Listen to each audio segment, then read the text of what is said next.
The hidden cost of optional AI usage. Most business owners think they have an AI strategy. They don't. What they have is optional usage. And optional AI usage is one of the most expensive silent decisions a company can make. You won't see it on a balance sheet. You won't see it in a quarterly report. You won't even notice it in the first 90 days. But you will feel it in slower decisions, in uneven execution, in missed opportunities that no one can quite explain. It shows up as drift, and drift compounds. Because optional sounds safe. It sounds modern, it sounds progressive, but operationally, it creates fragmentation. Here's what optional actually looks like. You announce AI in a leadership meeting. You mention ChatGPT. You tell everyone to start exploring. Maybe you reimburse a few licenses.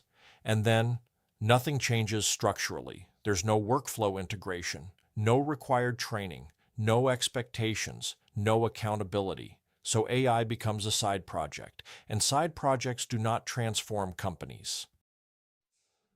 Your high performers lean in.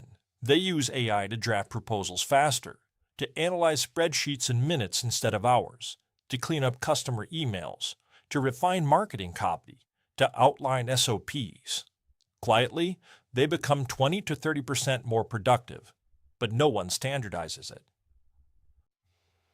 Meanwhile, your cautious employees hesitate. Your senior team says, "I've been doing this for 25 years." Your operations staff says they're too busy to learn something new. So 6 months later, you don't have an AI-enabled organization.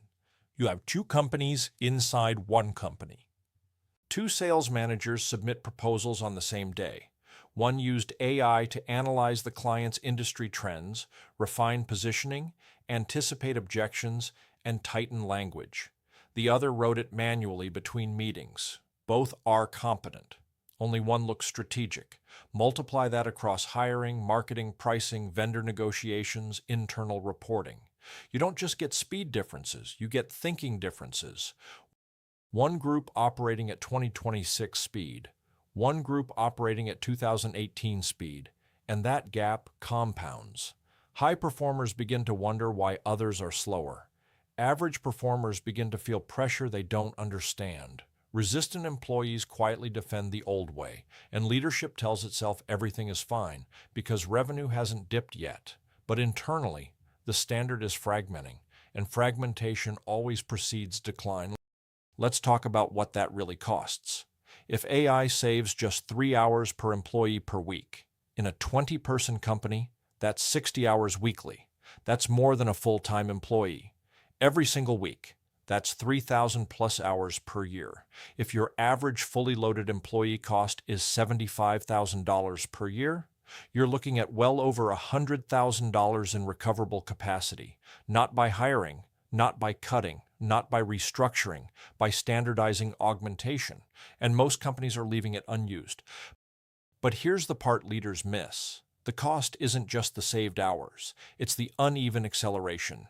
When only 5 of your 20 employees use AI effectively, those 5 start outperforming dramatically. Better reports, faster turnaround, more refined thinking, cleaner communication. The other 15, they slowly look less sharp, not because they're less intelligent, because they're less augmented. And augmentation inequality inside a company creates cultural instability, resentment, performance confusion, inconsistent standards.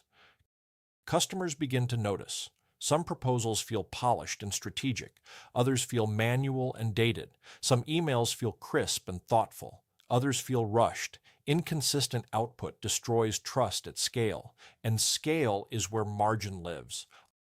Optional AI creates hidden drag because leadership never defined what AI adoption actually means, and when something is undefined, it becomes inconsistent.